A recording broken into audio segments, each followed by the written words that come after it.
I'm so happy to be with you. It's good to be alive, right? And it's good to be with you knowing that you are the future. You are the future ambassadors for peace and goodwill, and I'm counting on you. And you, and you, and you, and one of the most beautiful news that I bring you today, that there'll never be another you. Isn't that exciting? God only made one of you, there'll never be another you. You make a difference, every one of you.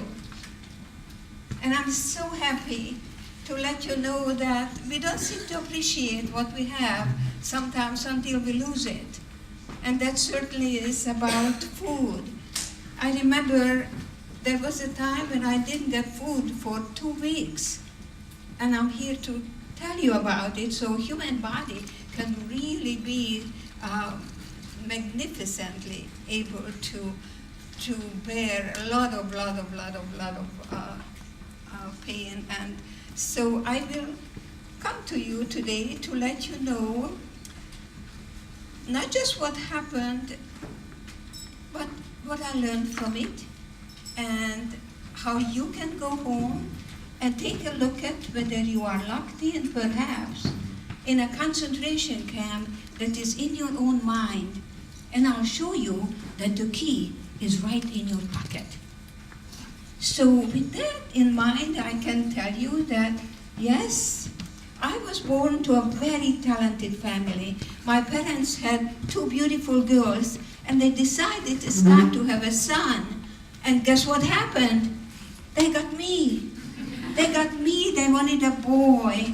And I was told that. And not only that, but my 2 sisters were very talented. One of them played the Mendelssohn violin concerto when she was 5 years old, and the other one accompanied her. So I never introduced myself by myself. I would say I'm Clara's sister. She was the only Jewish girl accepted at the music conservatory in Budapest.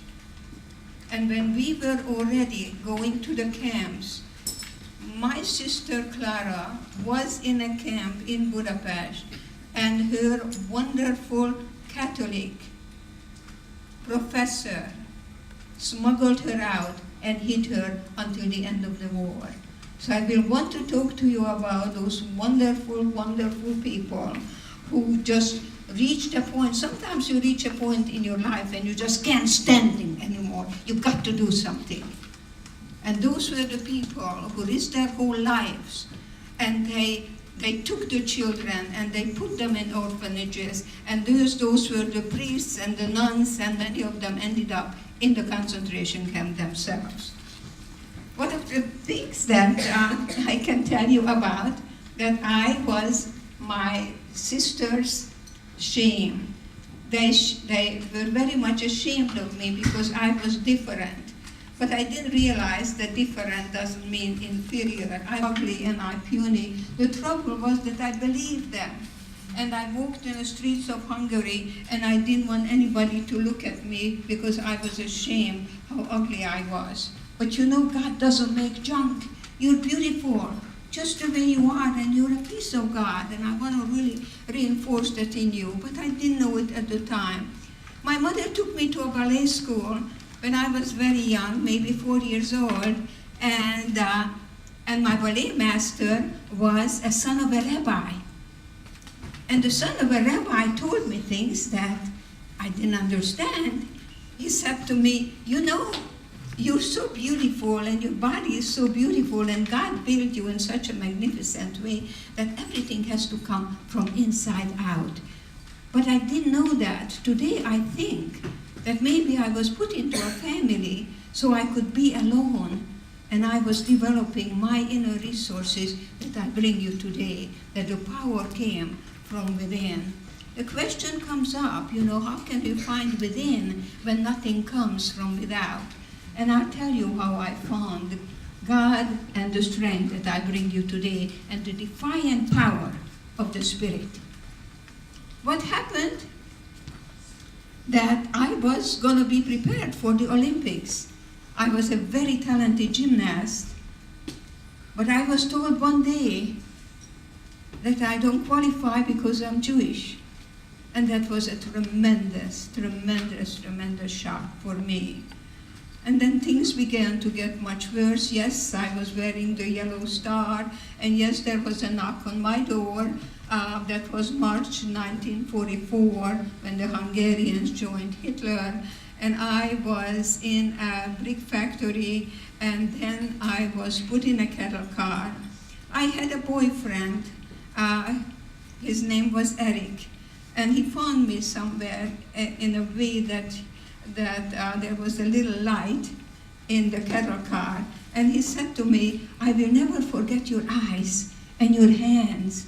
And I remember in Auschwitz, I would go to everyone, "Tell me about my eyes, tell me about my hands."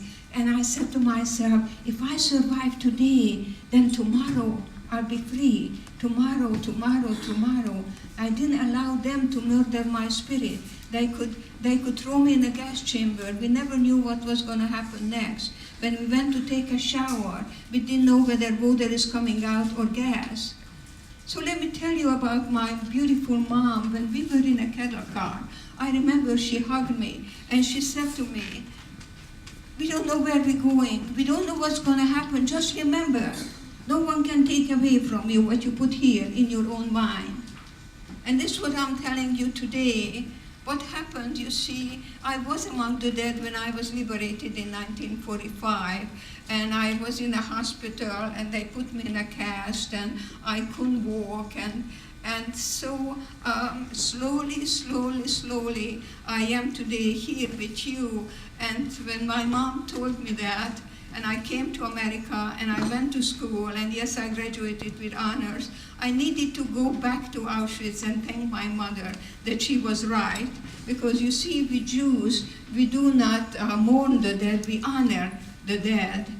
And I lost my family, but I never went to a funeral. So I went back to that lion's den, and I looked at the lion in his face, and I thanked my mother that she was right, because no one could take away from me the education that you're getting today. So I hope to inspire you today. Stay in school, get that pieces of paper, because more pieces of paper you pick up, the freer you become. So let me tell you, in May 1944, when I was in a cattle car, we were told we're going to Hungary to work on the fields, but we ended up in that place called Auschwitz, and I saw the sign, Arbeit macht frei. We were separated right away.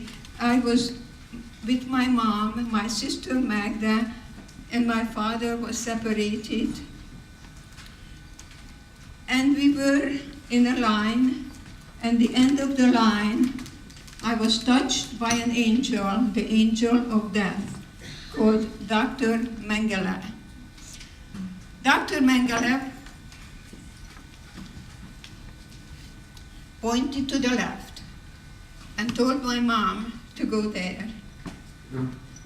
I followed my mother, and the very man who annihilated my family looked me in the eye and said, "You're going to see your mother very soon. She's just going to take a shower," and promptly threw me on the other side, which meant life. So was my life in Dr. Mengele's hand? I don't think so, because perhaps God had a plan for me to be here with you today and talking to you how you can turn life into a constant celebration. So there we were. I was with my sister Magda. Magda was the pretty one in my family. She was the beautiful one. Clara was the superstar, and I was the ugly duckling, the runt, you know. That's true. That's true. That's the way I was perceiving myself.